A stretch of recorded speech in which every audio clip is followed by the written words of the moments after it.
السياح بزوج لي من سويسرا في تيسينت وغادرنا حنا باتجاه مناطق جديدة والوجهة دائما هي طاطا فين غنكتشفوا المساحات الطبيعية الشاسعة وأماكن طبيعية أخرى غير معروفة.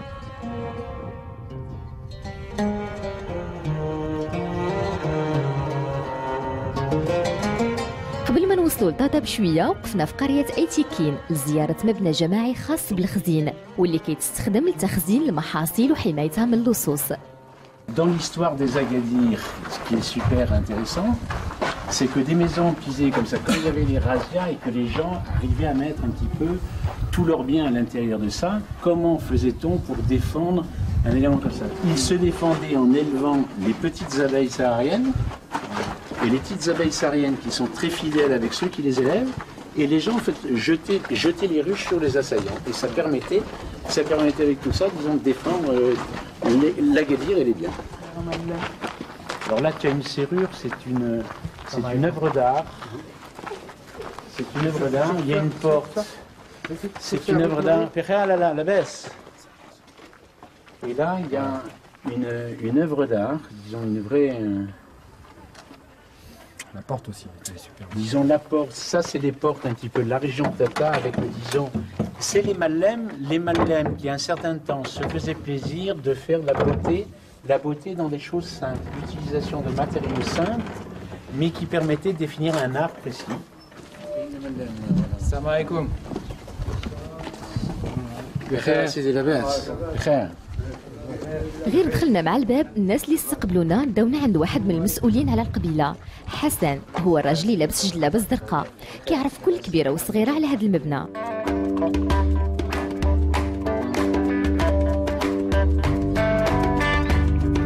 توزيع غرف أكادير كيتعمل على طريق القرعة، كل غرفة عندها باب ومفتاح خاص بها كيتعطى لرب الأسرة.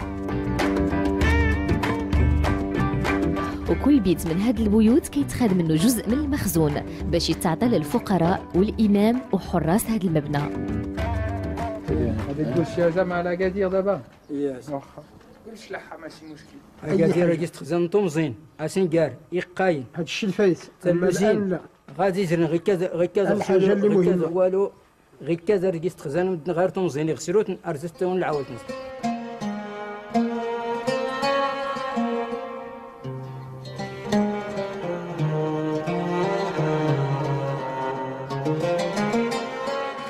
غير بعيد على هذا المبنى قصبة أوزرو كتبان لنا كطل على أسيف بوتمايت بالقرب من أقا.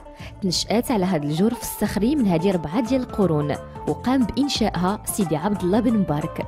من المرجح أنها تكون تبنات باش توقف وجه غزو البدو والرحل اللي كانوا كيتجولوا بالقرب من المنطقة. الطبقة السفلى أو الساس ديال الجدران تبنى من الحجر والارتفاع ديال الجدران تصوب تقنية خلط الحصى بالتراب المنحة القوة والصلابة اللازمة. باتريك عنده موعد مع بوجمع وهو مهندس من الناس اللي ساهموا في ترميم قصبة أوزرو. C'est Patrick, ça va? Il y a de quoi se perdre. Oui, il y a beaucoup d'urures dans l'Oxa là. Voilà. Oui, c'est bien. En tout cas, depuis la dernière fois que je suis venu, moi je vois du changement. Qu'est-ce que vous avez fait là? Oui, il y a des réhabilitations, des aménagements qu'on a commencé. Ouais. On a commencé sur la façade qui pend sur la palmeraie, qui se trouve sur l'affleurement, sur le Ouad Gourgine. الجولة ديالنا غادي تبدا بهذا المنزل التقليدي اللي تم ترميمه بالكامل. نحن الآن وسط واحد المنزل اللي عريق تقريبا أزيد من 350 سنة اللي كيتميز بواحد الهندسة معمارية اللي هي مهمة جدا وجا فوق واحد الجبل سفح تقريبا في العلو ديال الجبل وكيتسمى حصن الحجر لأن مبني على الحجر على الجبل. وهذا الموقع الاستراتيجي ديالو جا في الفم ديال أقا لأن كما كنعرفوا المنطقة ديال أقا كانت عبارة عن منطقة اللي كانت فيها تاريخ عريق من الأدارسة المرابطين الموحدين والسعديين وكانت هذه المنطقة عبارة عن منفذ لممر ديال تجارة القوافل التجارية اللي كتمشي لسجل ماسا.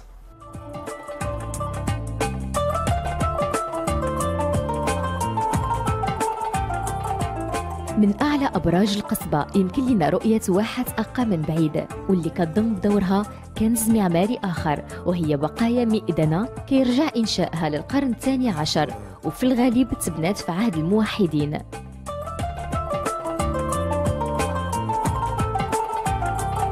هاد الصومعة هي عبارة عن برج كيذكرنا بأبراج أخرى من عمل الموحدين. أمامنا الصومعة اللي كتسمى لاله بيت الله. هاد الصومعة اللي كيطلق عليها أم حسان، وهاد الصومعة هي كيرجع التاريخ ديالها إلى العهد ديال الموحدين بنوها، وكتعتبر الموديل اللي خداو وخدموا في المنطقة كذلك ديال حسان ديال الرباط. وهذا الصومعة هذه كتبين بأن فعلا الموحدين كانوا في المنطقة، وكانت فعلا هناك حضارات مرت بأقا من ضمنها الموحدين السعديين الأدارسة والمرابطين.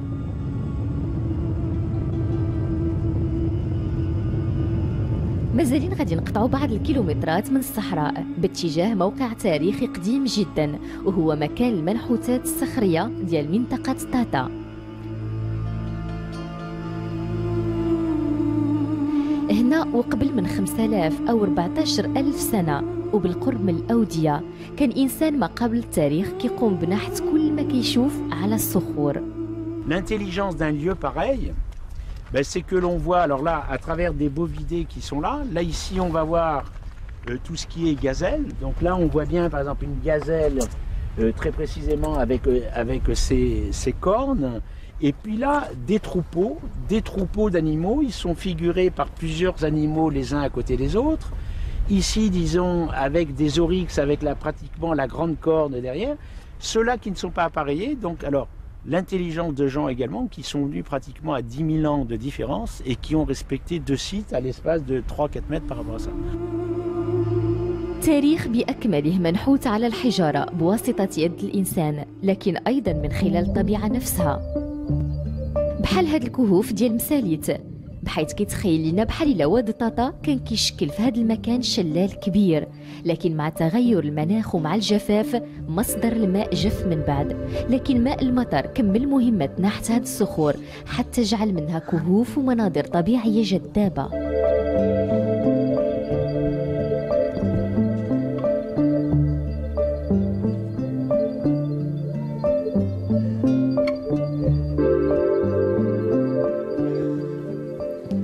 Ces régions-là, il y a 15 000 ans, représentaient une zone très humide de savane. Les arbres, les acacias le représentent. Et puis, disons, la nature étant, il y a 5 000 ans environ, grande sécheresse qui fait que certainement, peut-être que dans ces dernières années, les stalactites, stalagmites, avec l'eau qui s'égoutte, qui vient de la montagne, représentent un petit peu le fait de la définition de ce site, quoi.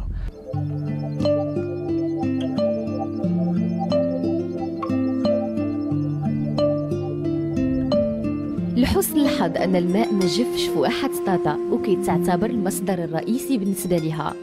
واحات منطقة طاطا هي من بين أهم واحات المغرب، وهي بوحدها كتمثل 20% من أشجار النخيل بالمغرب. الواحات هي مكان للسلام وعمل الخير، لكن بشرط يحافظوا المزارعين على مصدر المياه باش ما تجفش، وهذا هو عمل يدير. الشاش كيعمو في الليل المغرب تقريبا، المغرب كيجي الصباح هنا كيفرقوه، كل واحد كيشد حسب اللي بغا. ملي كيوصل هنا هذا كيجري بالموطو والله بشي، كان ديك الساعه زمان كيجيو برجل، كيجري برجل. دابا الساعه بشيطات في كل مواطن كيفاش كيجري، كتوصل هنايا كيدير ليه شويه الضرب كيوصل هنايا عاد يجري. ملي كيوصل هنايا هذا كيشرب هنايا، ملي هذا كيكمل حتى هو يوصل هنايا عاد يجري، هذا يجري هذا الشيء حتى هو. ملي كيجري حتى يوصل هنا هذا الشيء كيتسد صافي، حتى غدا عاوتاني ويعمر الشارج قبل المغرب وكيعمر الشارج. واحات طاطا ما كتقدمش للساكنه فقط غير الثمار، لكن ايضا اوراق النخيل اللي كتستعمل كمواد اوليه في صناعه الدوم، بالاضافه للسقان ديال بعض النباتات اللي كتنمو بالقرب من مجرى المياه.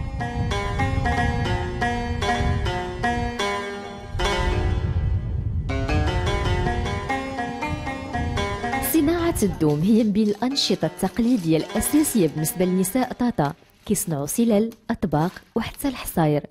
بحال في هذه التعاونيه اللي تنشأت من هذه السنه وكتضم تقريبا 40 امراه، المديره ديالها هي بشرى واللي كتعمل ايضا كمعلمه.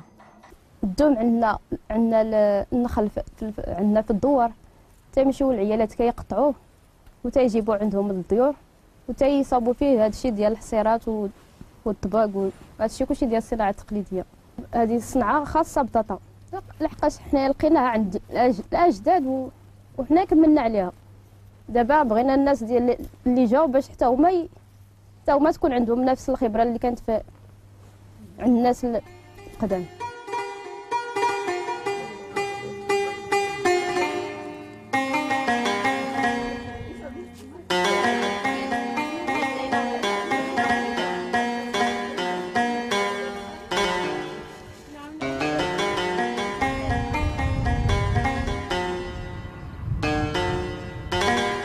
آخر هذا اليوم غادي نتوقفوا لقضاء الليلة بهاد الدار ضيافة بدوار إنفيان.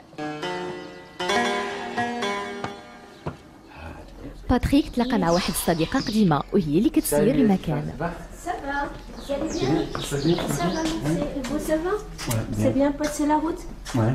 باتريك ولطيفة كانوا كيشتغلوا بزوج في مراكش. لطيفة كانت مصممة مباني ومن هذه 11 سنة قامت بالإشراف على بناء هاد الدور ضيافة واللي ولات من بعد كتسيرها. الدار خليناها في الشكل ديالها، حالة ملي تيكون شي حيط رايب حنا تنعاودو نهزوه، لا غير ما غيرناش، خلينا المسائل كما هي. خدمنا بالرمله، هذا لي ماتيريو لوكال، الرمله والسيما والتراب والحجار، يعني حتى حاجه ما جبناهاش من بلاد اخرى. بالنسبه للرسومات اللي كاينين على البيبان كانوا رسومات ولكن كشفوا مع المده، حنا عاودنا حيناهم من جديد باللوان ديال طاطا. بالنسبه بحال الزرابي ديال طاطا، يعني الالوان اللي متواجدين في البلاد هما اللي خدمنا. هذه البناية القديمة المرممة كتحتوي على عشرات الغرف الجميلة خلت منها مكان للراحة والهدوء. الترميم ديال هذا المبنى اللي احترم المعايير البيئية خلاه يفوز بالمفتاح الأخضر، وهي تسمية دولية كتسمح للإقامات السياحية اللي كتحترم البيئة واللي كتشتغل بشروط وضوابط صارمة. في الليل الموسيقيين والمغنيين ديال فرقة أحواش بمنطقة طاطا ودعونا بالطريقة ديالهم.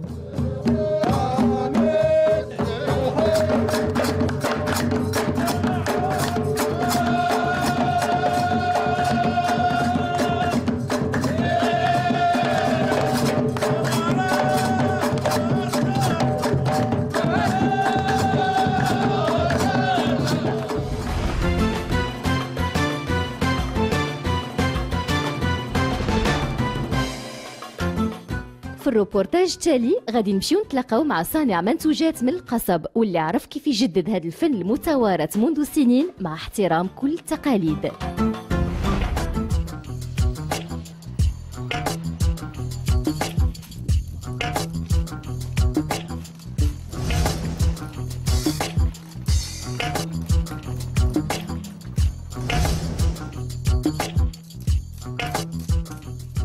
حرفة القصب وقيله تقريبا الله اعلم بدات من مراكش والنواحي ديالو تقريبا، ودابا راه انتشرت في المدن جاو المغرب كلهم تقريبا.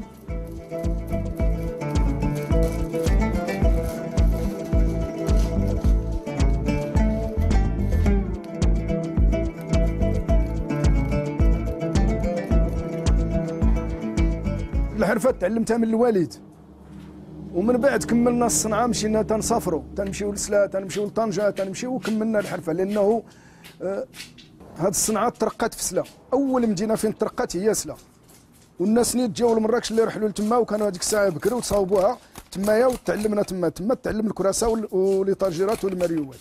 عاد من بعد رجعنا ثاني نفس المشكل لمراكش وقعدنا فيه.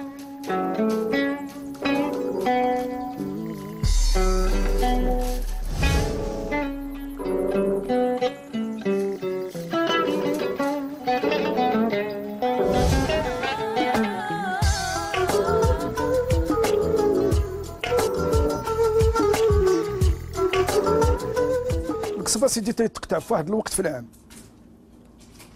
هذيك الوقت تنخدموه خضر ولما باقي تيكون تنوقفوه تيبقى تيبس وتنوليو نرطبوه، ملي تنقسموه وتنرشقوا داك الشيء وتنوليو نرطبوه.